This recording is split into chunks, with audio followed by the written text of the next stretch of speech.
Good afternoon. Welcome to another edition of So You're a Musician.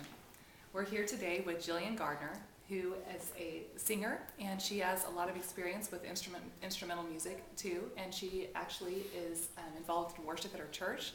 And so we're going to just talk about a lot of things with her, and she actually also auditioned for American Idol. So Jilian, how did you start out in music?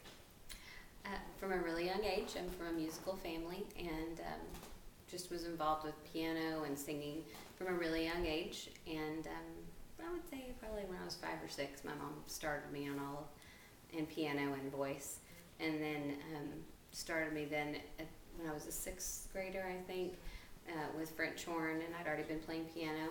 And then 7th grade, I started vocal lessons at a local college in Chickasha, where I grew up, and from there just did French horn and piano and voice all through school and college. Okay. So you have a degree in vocal performance? Yes, vocal performance. Okay.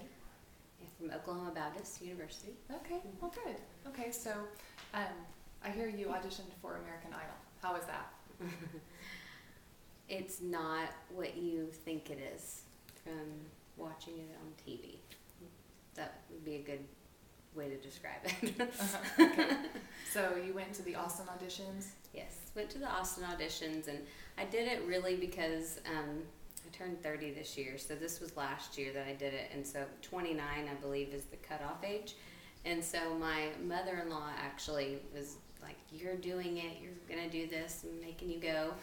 And so, it's your last year to do it, just give it a chance, So we went down there, and you go early in the morning, wait outside forever with millions of people that are there, and then they take some shots outside that make what you see on TV as the Austin auditions, and then they actually let everybody in. You go to your seat, and then Ryan Seacrest and the film crew are in there in the arena, and they take some of the shots that, again, you see as here's the Austin auditions, and they show everybody in the arena like those are the people that actually all auditioned for the judges that day. And I think everybody knows that doesn't happen, but they really don't know what the process is. Right. So anyway, 20 minutes they were in there. Ryan Seacrest does his thing. They pack up and they leave. And then they set up 10 booths across the arena floor. Each of them are separated by a black curtain, and there's a little table at each one of them, and 2 judges behind each desk. And then they have everybody lined up in groups of 4 across the front, and they just keep the whole thing going the whole day with these groups of 4.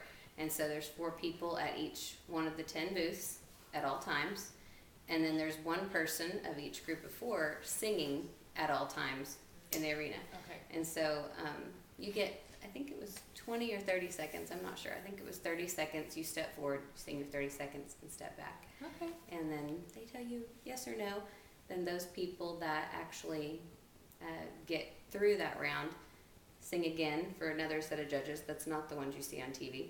And then they let another set of people through from that. Then they sing again. And then they let another set of people through. And there ends up being about 50 people that actually sing in front of the judges. Okay. From the Austin So they narrow area. it down from a big group down to they whittle it down Yeah. through a series of pre-audition. And about half of those are just ridiculous people that are there to be funny. So besides just the obvious, the jokesters that come in just to make it look funny, what did you notice about the overall audition process? I mean, you would think that they would choose the very best singers and that they would only look for the best quality singers, but do you think that was your experience, or did you notice something else? Well, you could hear a lot of the singing going on in the room, and you could hear the good singers, their voices really echoing in the room, and they were not letting a lot of those people through. But then people that were funny or that had really bad voices that they could make fun of, they let through. A person in my group of 4 got through, and she just had a very kind of soft, really mediocre voice, and she got through. So I didn't feel like they were letting the best people through for sure. Right. But they have a criteria that they're going by, and of course they're going to still end up with some good singers in there. Right. So tell us about your personal experience.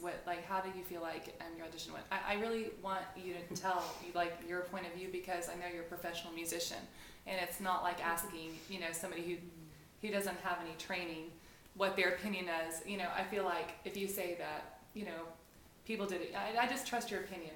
So I want you to kind of give your perspective. Out of the 4 that you went with, didn't you audition? I think you told me that you auditioned with two guys and then the younger girl and then yourself. Yes. And then, so how did that go? Yeah, each one of us stepped forward and did our 30 seconds and stepped back. And after I sang, actually, the judge, both of them were like, that was great, way to go. They were really complimentary.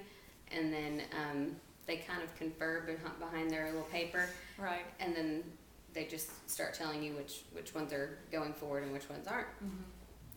And I was just very surprised because, I mean, I felt like I did a good job. Right, yeah. And they were complimentary of it, but then they actually didn't let me through even that very first round, and went with the little blonde, mediocre girl. Right. And I was just kind of like, really, did we both just hear the same thing in this room? And that would be disappointing. That would be disappointing as a musician. It was disappointing to have gone down to Austin and know, you know, even if you don't feel like you're the best ever, you know your ability level, and then it doesn't matter. Well, to me, it's like running a race, and if you're if you're an athlete and you obviously saw yourself that you feel like, you know, you won, and then the second place person really is the one that the judges say, you know, you won, then it's kind of, you know, it just feels weird. But they must have some other criteria that they're trying to meet. They do. So. And I think it just ended up being kind of what I really felt like it was all along. It just confirmed to me that it really is not.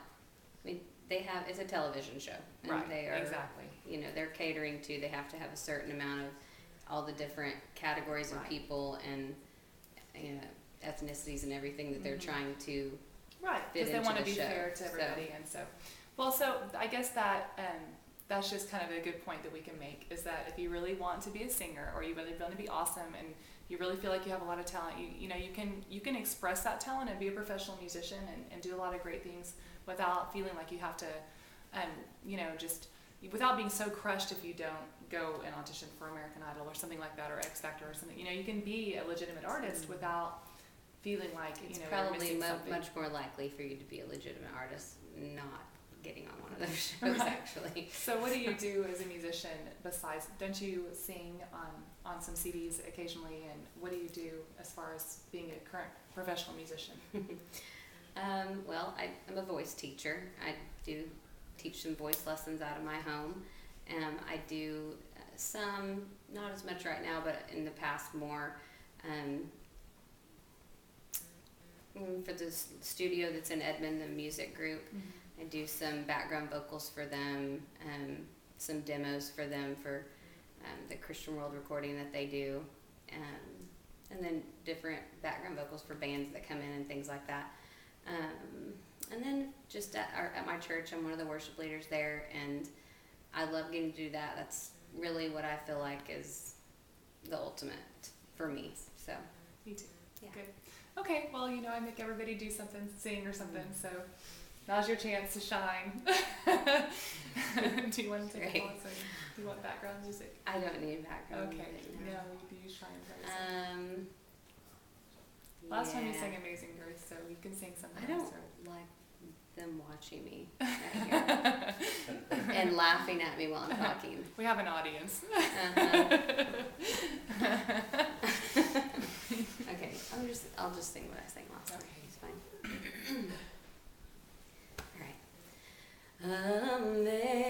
Amazing grace, how sweet the sound that saved a wretch like me. I once was lost, but now I am found. Was blind, but now I see. Yay! All right. Thank you, Jill. And that is Jilian Gardner.